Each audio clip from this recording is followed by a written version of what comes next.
എല്ലാ പ്രിയപ്പെട്ട കൂട്ടുകാർക്കും ഇന്നത്തെ ഈ ഒരു ക്ലാസ്സിലേക്ക് സ്വാഗതം ചെയ്യുകയാണ്. 10th ലെവൽ പ്രിലിം എക്സാമിന് മുന്നോടിയായിട്ട് പ്രീവിയസ് ആയിട്ട് ചോദിച്ചിരിക്കുന്ന കുറച്ച് ചോദ്യങ്ങൾ നമ്മളൊന്ന് പരിചയപ്പെടുകയാണ്.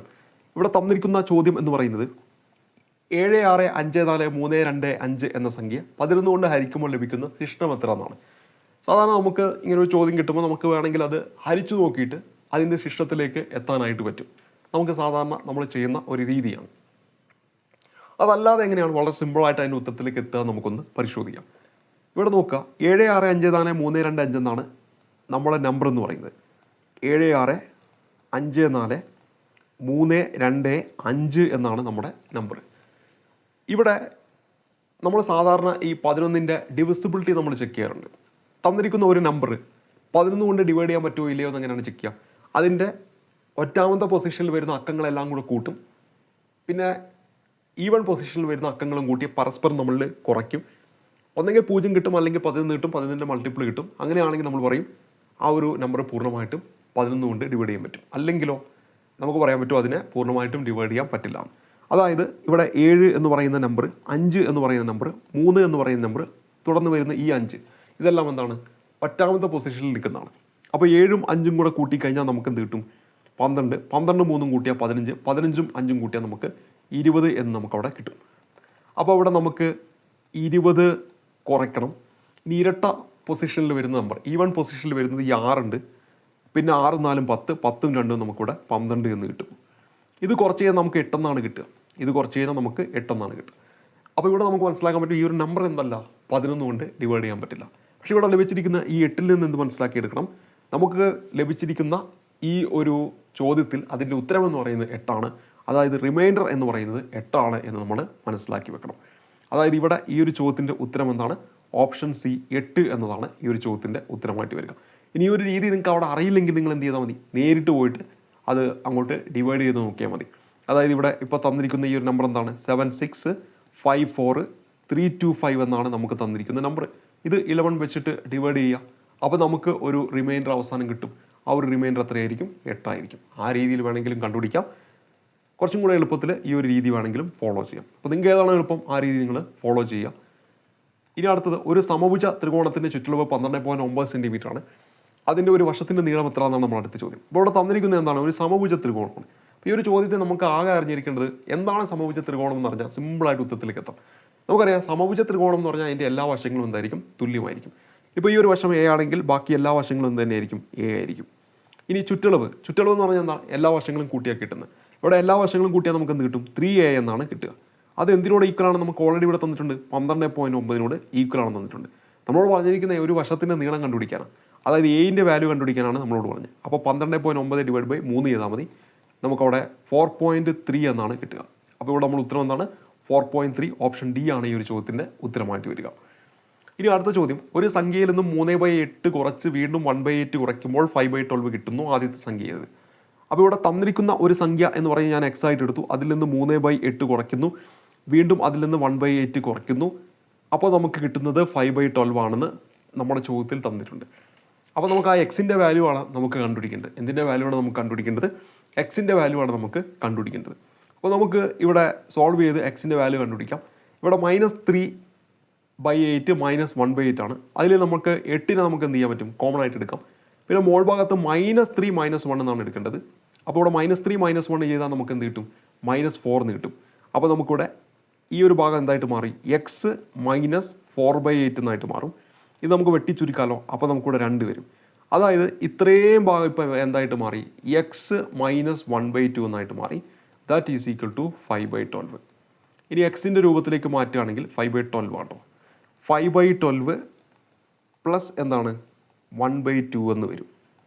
അപ്പോൾ നമുക്ക് ഡിനോമിനേറ്റർ കോമൺ ആക്കാൻ വേണ്ടി ഇവിടെ 6 വെച്ച് ഗുണിച്ചു. അങ്ങനെയാണെങ്കിൽ ന്യൂമറേറ്ററിലും 6 വെച്ച് ഗുണിക്കണം. അപ്പോൾ ഇപ്പോൾ നമുക്ക് 5 + 6 എന്ന് വരും. അപ്പോൾ ഇവിടെ 11/12 എന്ന് വരും. അതായത് എക്സിൻ്റെ വാല്യൂ എന്ന് പറയുന്നത് നമുക്ക് എത്ര എന്ന് കിട്ടി? 11/12 എന്ന് കിട്ടി. അതായത് ഓപ്ഷൻ എ ആണ് നമ്മുടെ ഉത്തരമായിട്ട് വരിക. നമുക്ക് കണ്ടുപിടിക്കേണ്ടത് എക്സിൻ്റെ വാല്യൂ ആണ് നമുക്ക് കണ്ടുപിടിക്കേണ്ടത്. അപ്പോൾ നമ്മൾ ഉത്തരം എന്താണ്? ഓപ്ഷൻ എ ആണ് ഈ ഒരു ചോദ്യത്തിൻ്റെ ഉത്തരമായിട്ട് വരിക. ഇനി നമ്മൾ അടുത്ത ചോദ്യത്തിലേക്ക് വരാം. അടുത്ത ചോദ്യം എന്ന് പറഞ്ഞാൽ വളരെ സിമ്പിളായിട്ടുള്ള ചോദ്യമാണ്. എല്ലാവർക്കും ഉത്തരം കിട്ടുന്ന ചോദ്യമാണ്. 1.25ഉം 0.25ഉം കുറച്ച് കഴിഞ്ഞാൽ നമുക്കറിയാം എത്രയാണ് വരിക? 1 ആണ് വരിക. ഇനി 1.25ഉം 0.75ഉം കുറച്ചാൽ നമുക്കവിടെ കിട്ടുന്ന 2 ആണ് എന്ന് നമുക്കറിയാം. 1/2 എന്ന് പറഞ്ഞാൽ അത് എത്രയാണ്? 0.5 ആണ്. ഓപ്ഷൻ ബി ആണ് നമ്മുടെ ഉത്തരമായിട്ട് വരിക. അടുത്ത ചോദ്യം ഫൈനൽ ആൻസർ കീയിൽ ഡിലീറ്റ് ആക്കിയ ചോദ്യമാണ്. ഇനി 2 ചതുരങ്ങളുടെ നീളങ്ങൾ യഥാക്രമം 12ഉം 10ഉം ആണെന്നാണ് പറഞ്ഞിരിക്കുന്നത്. അപ്പം നീളം എന്ന് പറയുന്നത് 12 ആണ്. അതുപോലെ തന്നെ അടുത്തതിൻ്റെ എത്രയാണ്? 10 ആണ്. അതുപോലെ തന്നെ വീതി എന്ന് പറയുന്നത് 6ഉം അതുപോലെ തന്നെ 8ഉം ആണെന്ന് തന്നിട്ടുണ്ട്. നമ്മളോട് ചോദിച്ചിരിക്കുന്ന പരപ്പളവുകൾ തമ്മിലുള്ള അംശം അതാണ്. അപ്പോൾ നീളം ഇൻറ്റു വീതിയാണ് പരപ്പളവ് എന്ന് പറയുന്നത്. അപ്പോൾ ഒന്നാമത്തെ ചതുരത്തിൻ്റെ പരപ്പളവ് എന്ന് പറയുമ്പോൾ 12 × 6 ആണ്. അടുത്ത ചതുരത്തിൻ്റെ കേസിലേക്ക് വരുമ്പോൾ 10 × 8 ആണ്. ഇതിൻ്റെ അനുപാതമാണ് ചോദിച്ചത്. അപ്പോൾ 12 × 6/10 × 8 ചെയ്താൽ മതി. വെട്ടി ചുരുക്കാം. 2 വെച്ച് പോയാൽ ഇവിടെ നമുക്ക് 6 വരും, ഇവിടെ നമുക്ക് 5 വരും. ഇനിയും ഇവിടെ നമുക്ക് 3 വരും. 2 വെച്ച് പോയാൽ ഇവിടെ നമുക്ക് 4 വരും. വീണ്ടും നമുക്ക് വെട്ടി ചുരുക്കാം. ഇവിടെ നമുക്ക് 3 വരും, ഇവിടെ നമുക്ക് 2 വരും. അപ്പോൾ 3 × 3 9, 9:5 × 2 10. ഇതാണ് അതിൻ്റെ എന്തെന്ന് പറയുന്നത് അനുപാതം എന്ന് പറയുന്നത്. ഓപ്ഷൻ സി ആണ് നമ്മുടെ ഉത്തരമായിട്ട് വരിക.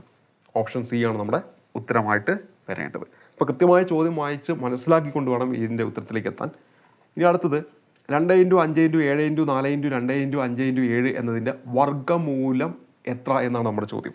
എന്താണ് വർഗ്ഗമൂലം എത്ര എന്നാണ് നമ്മുടെ ചോദ്യമായിട്ട് തന്നിരിക്കുന്നത്. അപ്പോൾ ഇത് വളരെ സിമ്പിളായിട്ടുള്ള ചോദ്യമാണ്. വർഗ്ഗമൂലം എന്ന് പറഞ്ഞാൽ എന്താണ്? ഇപ്പോൾ നമ്മൾ 4 എന്ന് പറയുന്ന ഒരു നമ്പറിൻ്റെ സ്ക്വയർ റൂട്ട് എടുക്കാൻ പറഞ്ഞാൽ നമ്മൾ എന്താ ചെയ്യുക? 2 ആണ് അതിൻ്റെ സ്ക്വയർ റൂട്ട്. എങ്ങനെയാണ് വരുന്നത്? 2 × 2. അപ്പോൾ ഇവിടെ 2 വട്ടം വന്നു. അപ്പോൾ നമുക്ക് പറയാൻ പറ്റും എന്താണ്? 2 ആണ് അതിൻ്റെ എന്തെന്ന് പറയുന്നത് സ്ക്വയർ റൂട്ട് എടുത്താൽ നമുക്ക് കിട്ടുകയെന്ന് പറയുന്നത്. അതേപോലെ തന്നെ ഇവിടെ നോക്കുക. ഇവിടെ ഇതിൻ്റെ വർഗ്ഗമൂലം എടുക്കാൻ പറഞ്ഞാൽ ഇവിടെ 2 എന്താണ്? 2 വട്ടം വരുന്നുണ്ട്. അപ്പോൾ അത് പുറത്തേക്ക് വരുമ്പോൾ 1 വട്ടമാണ് വരിക. അപ്പോൾ 2. ഇനി 5 എന്താണ്? 2 വട്ടം വരുന്നുണ്ട്. അപ്പോൾ അത് പുറത്തേക്ക് വരുമ്പോൾ 1 വട്ടമാണ് വരിക. 7 ഇവിടെ എന്താണ്? 2 വട്ടം വരുന്നുണ്ട്.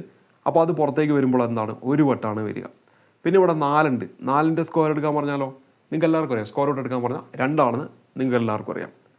അപ്പോൾ ഇതെല്ലാം ഗുണിച്ചാൽ മതി. 2 × 5 10, 10 × 7 70, 70 × 2 140. ഓപ്ഷൻ എ ആണ് ഈ ഒരു ചോദ്യത്തിൻ്റെ ഉത്തരമായിട്ട് വരിക. വളരെ സിമ്പിളായിട്ടുള്ളൊരു ചോദ്യമാണ്. ഈ ഒരു കാര്യം അറിയാമെങ്കിൽ സിമ്പിളായിട്ട് അതിൻ്റെ ഉത്തരത്തിലേക്ക് എത്താൻ പറ്റും. ഇനി 1500 രൂപ പരസ്യവിലയുള്ള ഒരു സാരി 8% ഡിസ്കൗണ്ടിൽ വിൽക്കുന്നു. അയാൾക്ക് 20% ലാഭം ലഭിക്കുന്നുവെങ്കിൽ സാരിയുടെ യഥാർത്ഥ വില എത്ര എന്നാണ് നമ്മുടെ ചോദ്യം. അപ്പോൾ ഇവിടെ 1500 രൂപയാണ് എന്തെന്ന് പറയുന്നത് ആ ഒരു സാരിയുടെ പരസ്യവില എന്ന് പറയുന്നത്. അത് അദ്ദേഹം 8% ഡിസ്കൗണ്ടിൽ വിറ്റു എന്ന് പറയുമ്പോൾ അദ്ദേഹം ഈ 1500ൻ്റെ 92% എന്താണ് വിലയ്ക്കാണത് വിറ്റിരിക്കുന്നത്.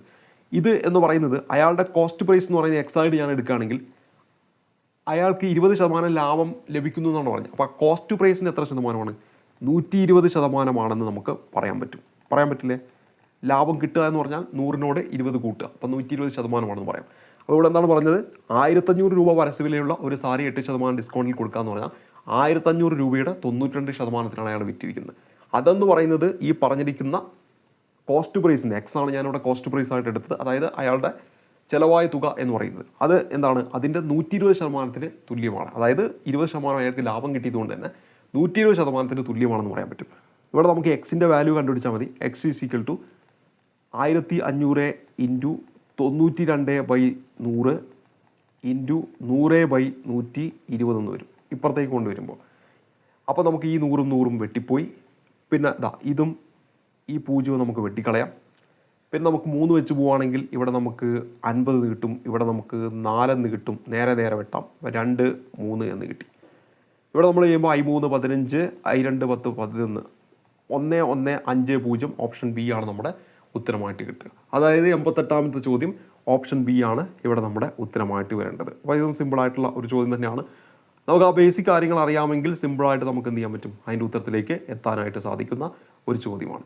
ഇനി അടുത്ത ചോദ്യം +8 × +12 / +4 × -6 എന്നാണ് കൊടുത്തിരിക്കുന്നത്. അപ്പോൾ ഇത് ചെയ്താൽ എന്ത് കിട്ടും എന്നാണ് നമ്മുടെ ചോദ്യമായിട്ട് തന്നിരിക്കുന്നത്. അപ്പോൾ ഇവിടെ നോക്കുക. +8 × +12 / +4 × -6 എന്നാണ് കൊടുത്തത്. അപ്പോൾ ഇത് ബോട്ട്മാസ് നിയമം അപ്ലൈ ചെയ്ത് ചെയ്യുകയാണെങ്കിൽ നമുക്കിവിടെ 8 × 12/4 × -6 എന്നാണ് വരിക. ഇത് നമുക്ക് ഇങ്ങനെ വെട്ടിക്കളയാം 3 വട്ടം. 8ഉം 3ഉം നമുക്ക് എന്ത് കിട്ടും? 24 എന്ന് കിട്ടും അല്ലേ? 24 × 6 ചെയ്യണം. 6 എന്ന് പറയുമ്പോൾ -6 ആണ്. അപ്പോൾ -6 ചെയ്യണം. അപ്പോൾ അവിടെ നമുക്ക് 6 4 24, 6 2 12 2 14. പക്ഷേ എന്താണ് മൈനസ് 144ആണ്, പ്ലസ് 144 അല്ല, മൈനസ് 144ആണ്. ഓപ്ഷൻ ബി ആണ് നമ്മുടെ ഉത്തരമായിട്ട് വരിക. ഓപ്ഷൻ ബി ആണ് ഈ ഒരു ചോദ്യത്തിൻ്റെ ഉത്തരമായിട്ട് വരിക. അപ്പോൾ ഈ ഒരു ക്ലാസ്സിലെ അവസാനത്തെ ചോദ്യമാണ് പരിചയപ്പെടുന്നത്. 160 മീറ്റർ നീളമുള്ള ഒരു ട്രെയിൻ 200 മീറ്റർ നീളമുള്ള ഒരു പ്ലാറ്റ്ഫോമിൽ നിൽക്കുന്ന ഒരാളെ എന്താണ് 8 സെക്കൻഡ് കൊണ്ട് മറികടക്കുന്നു എന്നാണ് പറയുന്നത്. അപ്പോൾ 8 സെക്കൻഡ് കൊണ്ട് എന്താണ് മറികടക്കുന്നു. പ്ലാറ്റ്ഫോം കടന്നു പോകുന്നതിന് ട്രെയിൻ എടുത്ത സമയം എത്രയാണ് നമ്മുടെ ചോദ്യം. അപ്പോൾ ഇവിടെ നമ്മൾ സാധാരണ ഉപയോഗിക്കുന്ന ഇക്വേഷൻ തന്നെയാണ് നമ്മൾ ഉപയോഗിക്കുന്നത്. എന്താണ് സ്പീഡ് എന്ന് പറഞ്ഞാൽ ഡിസ്റ്റൻസ് ബൈ ടൈം എന്ന് പറയുന്ന ആ ഒരു ഇക്വേഷനാണ്. അപ്പോൾ ഇവിടെ 160 മീറ്റർ നീളമുള്ള ഒരു ട്രെയിൻ 200 മീറ്റർ നീളമുള്ള ഒരു പ്ലാറ്റ്ഫോമിൽ നിൽക്കുന്ന ഒരാളെ 8 സെക്കൻഡ് കൊണ്ട് മറികടക്കുന്നു എന്നാണ് പറയുന്നത്. അപ്പോൾ ഇവിടെ നോക്കുക, ആ ഒരു വ്യക്തിയെയാണ് മറികടക്കാൻ പോകുന്നത് എന്നാണ്. ആ ഒരു വ്യക്തിയാണ് തുടക്കത്തിൽ എന്ത് ചെയ്യുന്നത്, മറികടക്കുന്നത്. അപ്പോൾ നമുക്ക് അതിൽ നിന്ന് ട്രെയിനിൻ്റെ സ്പീഡ് നമുക്ക് കണ്ടുപിടിക്കാൻ പറ്റും. എങ്ങനെയാണ് സ്പീഡ് കണ്ടുപിടിക്കുക? ഈ ഒരു വ്യക്തിയെ മാത്രം എടുത്തു കഴിഞ്ഞാൽ ട്രെയിനിൻ്റെ സ്പീഡ് എന്ന് പറയുന്നത് 160 ഡിവൈഡഡ് ബൈ 8 ആണെന്ന് പറയാം. അതായത് നമുക്കവിടെ 20 മീറ്റർ പെർ സെക്കൻഡ് ആണ് നമുക്ക് പറയാൻ പറ്റും. അതായത് ട്രെയിനും ആ ഒരു വ്യക്തിയെ നമ്മൾ കമ്പയർ ചെയ്യുമ്പോൾ ആ വ്യക്തി എന്ന് പറയുന്നത് വളരെ ചെറുതാണ് അല്ലേ, ട്രെയിനിൻ്റെ നീളവുമായിട്ട് കമ്പയർ ചെയ്യുമ്പോൾ. അപ്പം നമ്മൾ അവിടെ പരിഗണിക്കാറില്ല, ആ വ്യക്തിയുടെ നീളം നമ്മൾ പരിഗണിക്കാറില്ല. അപ്പോൾ അതിൽ നിന്നും ട്രെയിനിൻ്റെ സ്പീഡ് നമുക്ക് ഇവിടെ കണ്ടുപിടിക്കാം. ഇനി അടുത്ത പറയുന്നത് എന്താണ്, പ്ലാറ്റ്ഫോം കടന്നു പോകുന്നതിന് ട്രെയിൻ എടുത്ത സമയമാണ്. അപ്പോൾ ആ ഒരു കേസിലേക്ക് വരുമ്പോൾ ട്രെയിനും പ്ലാറ്റ്ഫോമാണ് നമ്മൾ കമ്പയർ ചെയ്യേണ്ടത്. ആ ഒരു സമയത്ത് നമുക്ക് ട്രെയിനിൻ്റെ സ്പീഡും ട്രെയിനിൻ്റെ നീളവും പ്ലാറ്റ്ഫോമിൻ്റെ നീളവും കൂട്ടണം. അപ്പോൾ നമുക്ക് അവിടെ കിട്ടുക 360 എന്നാണ് കിട്ടുക. ഓൾറെഡി സ്പീഡ് നമ്മൾ കണ്ടുപിടിച്ചു 20 എന്ന് കിട്ടി. That is equal to 360 by t, time. ആ ടൈമാണ് നമുക്ക് കണ്ടുപിടിക്കുന്നത്. അപ്പോൾ ടൈം എന്ന് പറഞ്ഞാൽ നമുക്ക് എന്ത് കിട്ടും, 360 ഡിവൈഡ് ബൈ 20 എന്നാണ് നമുക്ക് കിട്ടുക. അതായത് നമുക്കിവിടെ കിട്ടേണ്ടത് 18 എന്നാണ്, 18 സെക്കൻഡ് എന്നാണ് ഇവിടെ നമ്മുടെ ഉത്തരമായിട്ട് വരിക. അപ്പോൾ ഇവിടെ 90ാമത്തെ ചോദ്യം ഓപ്ഷൻ ബി ആണ് ഈ ഒരു ചോദ്യത്തിൻ്റെ ഉത്തരമായിട്ട് വരിക. അപ്പോൾ നമ്മൾ ആദ്യം കണ്ടുപിടിക്കേണ്ടത് ട്രെയിനിൻ്റെ സ്പീഡാണ്. ട്രെയിനിൻ്റെ സ്പീഡ് നമ്മൾ എങ്ങനെ കണ്ടുപിടിക്കും, അതിനിവിടെ തന്നിട്ടുണ്ട്. എന്താണ്, ഒരു വ്യക്തിയെ, ആ പ്ലാറ്റ്ഫോമിൽ നിൽക്കുന്ന ഒരാളെ 8 സെക്കൻഡ് കൊണ്ട് കടന്നു പോകുന്നുവെന്ന്. അത് വെച്ചിട്ട് നമുക്ക് എന്ത് ചെയ്യാൻ പറ്റും, 160 മീറ്ററാണ് ട്രെയിനിൻ്റെ നീളമെന്ന് തന്നിട്ടുണ്ട്. അപ്പോൾ സ്പീഡ് കണ്ടുപിടിക്കാം 160 ബൈ 8 എന്ന് ചെയ്തുകൊണ്ട്. അപ്പോൾ നമുക്ക് ഇവിടെ 20 മീറ്റർ പെർ സെക്കൻഡ് നീട്ടി. അപ്പോൾ അടുത്ത ഇക്വേഷൻ എന്താണ്, 20 ഈസ് ഈക്വൽ ടു നമ്മുടെ പ്ലാറ്റ്ഫോമുമായിട്ടാണ് കമ്പയർ ചെയ്യേണ്ടത്. അപ്പോൾ അവിടെ 160ഉം പ്ലാറ്റ്ഫോമിൻ്റെ നീളവും കൂട്ടണം, 360 ബൈ എന്താണ് ടൈമാണ്. അപ്പോൾ ഈ 360 ബൈ 20 ചെയ്തിട്ടുണ്ടെങ്കിൽ നമുക്കവിടെ എന്ത് കിട്ടി, നമുക്കവിടെ 360 ഡിവൈഡ് ബൈ എന്താണ് 20 ചെയ്യുന്നു. അപ്പോൾ നമുക്ക് അവിടെ എന്താണ് ഈ പറയുന്ന ട്രെയിനിൻ്റെ സ്പീഡ് നമുക്ക് ടൈം നമുക്ക് അവിടെ ലഭിക്കും. അത് നമുക്കവിടെ 18 എന്നാണ് കിട്ടുക, 18 സെക്കൻഡ് എന്നാണ് കിട്ടുക. ഇവിടെ ഓപ്ഷൻ ബി ആണ് നമ്മുടെ ഉത്തരമായിട്ട് വരിക. ഏതാണ്, ഓപ്ഷൻ ബി ആണ് നമ്മുടെ ഉത്തരമായിട്ട് വരിക. അപ്പോൾ ഇത്രയും കാര്യങ്ങളാണ് ഇന്നത്തെ ഈ ഒരു വീഡിയോ ക്ലാസ് നമ്മൾ ഉൾപ്പെടുത്തിയിരിക്കുന്നത്. ബാക്കി മാത്സിലെ ചോദ്യങ്ങളൊക്കെ ആയിട്ട് നമുക്ക് വീണ്ടും കണ്ടുമുട്ടാം. അപ്പോൾ നല്ല രീതിയിൽ പഠിക്കുക. മാത്സ് എന്ന് പറയുന്ന ഭാഗത്ത് ഓരോ ചോദ്യങ്ങളും മാക്സിമം പ്രീവിയസ് ക്വസ്റ്റൻസ് ഒക്കെ നോക്കി ചെയ്യാൻ വേണ്ടി ശ്രമിക്കുക. അതുവഴി മാത്സിന് നല്ല മാർക്ക് സ്കോർ ചെയ്യാനായിട്ട് പറ്റുന്നതായിരിക്കും. തൊട്ടടുത്ത വീഡിയോ ക്ലാസ്സിലൂടെ നമ്മൾ മാത്സൊക്കെ ആയിട്ട് ബന്ധപ്പെട്ടിട്ടുള്ള കൂടുതൽ ചോദ്യങ്ങളൊക്കെ ആയിട്ട് നമുക്ക് കണ്ടുമുട്ടാം. അതുവരേക്കും നന്ദി, നമസ്കാരം.